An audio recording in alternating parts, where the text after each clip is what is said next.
On behalf of the NFL Live crew, New England Patriots, I would like to apologize. We were not familiar with your game. He's tired of hearing me say it. I love Drake May. I'm done with the Drake May blasphemy. Whoever gets the Drake May pick wins the draft. Quickly. It was one of the best turnarounds in sports from where the Patriots were last year, then going out and getting Mike Vrabel as their head coach, now going to the Super Bowl. Pats Nation, we're going back to the Super Bowl, baby. That's what I'm talking about.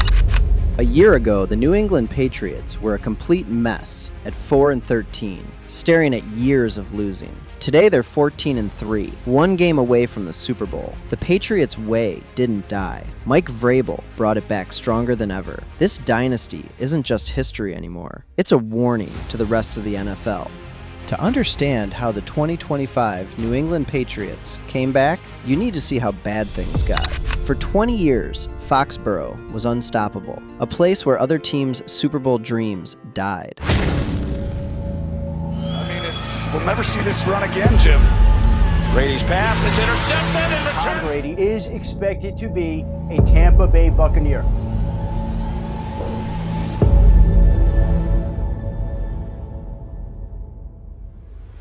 Bill Belichick, the greatest coach in NFL history, the man who built the dynasty, couldn't figure it out without Brady.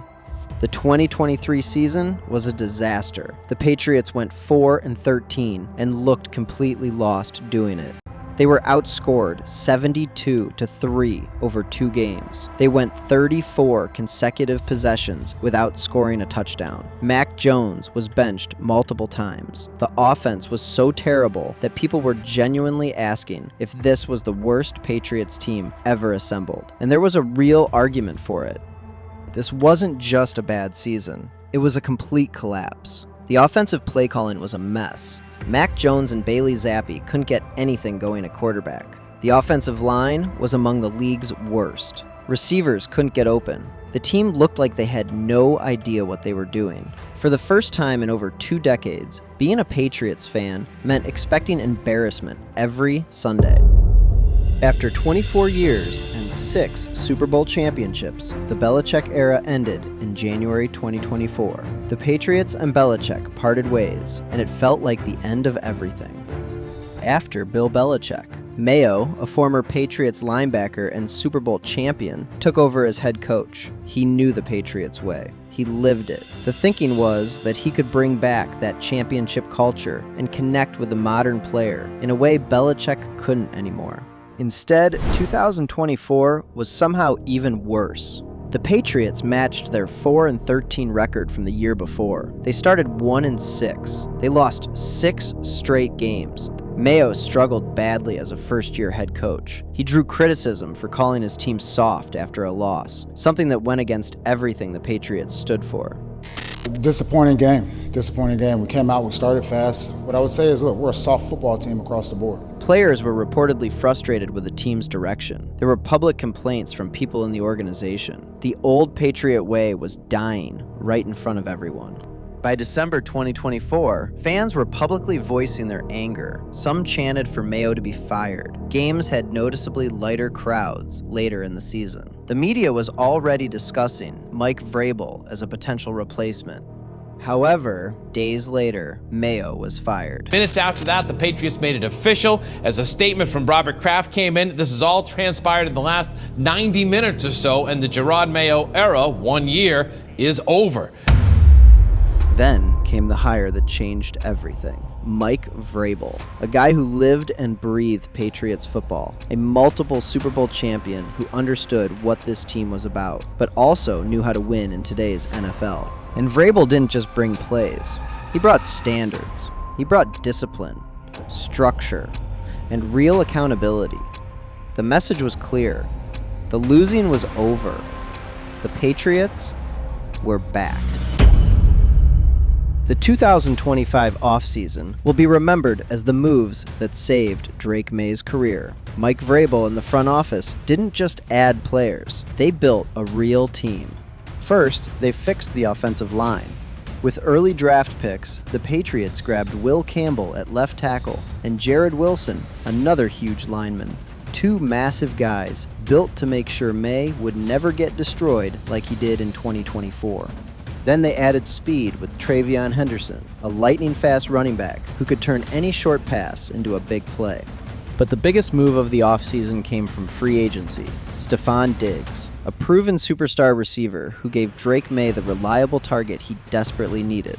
On defense, Vrabel brought back the scary defense. Harold Landry was brought in to attack quarterbacks from the edge. Carlton Davis was added to play next to Christian Gonzalez, and Milton Williams was added to the middle to wreck offensive lines.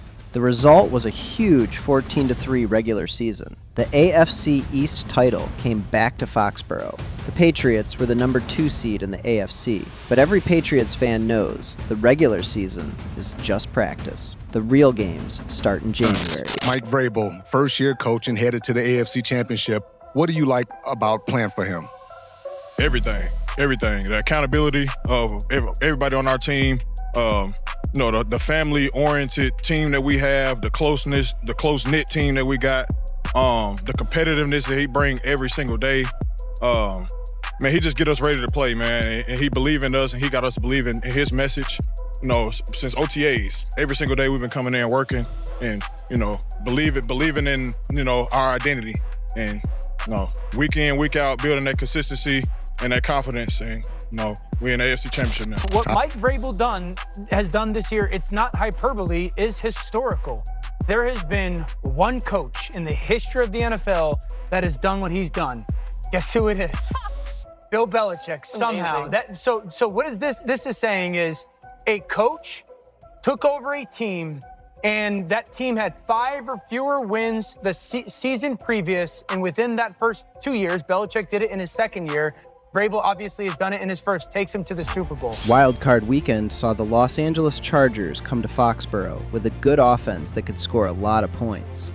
But they weren't ready for the freezing Foxborough weather or the Mike Vrabel defense.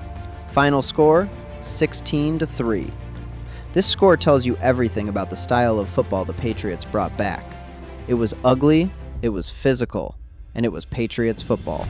The game started slow. Drake May, playing in his first ever playoff game, looked nervous at times. His first few drives were shaky, something that would happen throughout his 2025 playoff run. But while the offense found its rhythm, the defense was a wall. Harold Landry got multiple sacks, Carlton Davis shut down the Chargers' best receivers, and Christian Gonzalez was amazing. However, May's numbers weren't great. 58.6% completions, 268 passing yards, 1 touchdown, and 1 interception. He looked like a young QB at times, holding the ball too long and taking bad sacks. But he managed the game well, and when he needed to make plays, he did. When the game ended, the Chargers only had 3 points. The Patriots were moving on. If the wildcard game was all about defense, the divisional round against the Houston Texans was about toughness. Final score, Patriots 28, Texans 16. But don't be fooled by the final score. This was a tough fight that almost got away because of Patriots' mistakes.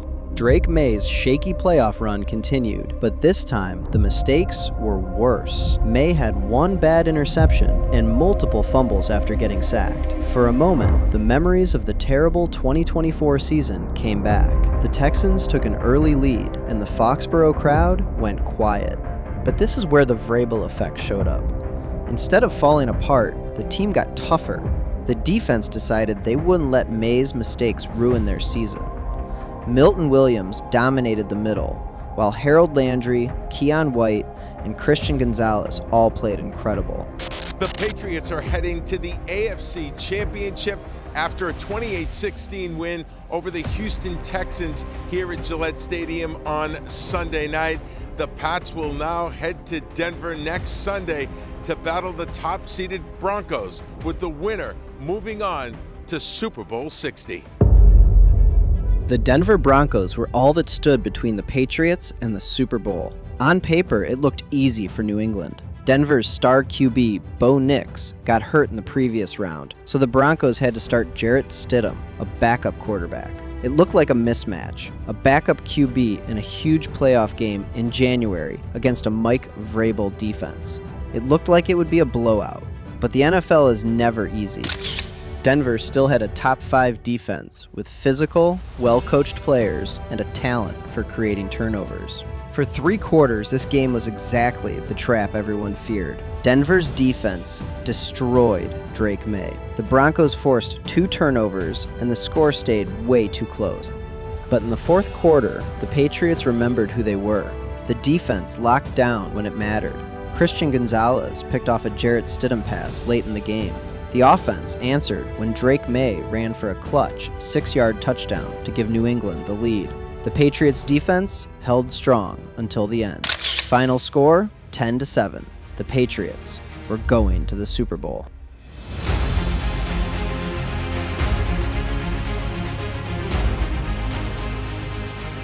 The last time the Patriots met the Seahawks, they had Tom Brady, and they won. Today, they're meeting again. For the Patriots, this is the ultimate test. A year ago, this team was one of the worst in the league. They were broken, they were lost, and they were looking at years of rebuilding. Today, they're getting ready for the biggest game in sports. Drake May isn't Tom Brady. Not yet, maybe never, but he's the leader of this team. He's the face of this new era. His playoff journey, the highs, the lows, the great plays, and the mistakes shows what this team is. They're not perfect, but they're tough. They're resilient, and they're still standing. Patriots fans, let me know in the comments. Do you think your team has what it takes to win this year's Super Bowl? And if you enjoyed this, hit that like button and subscribe. See you in the next video. Don't forget to watch it. It is all about Seattle Seahawks.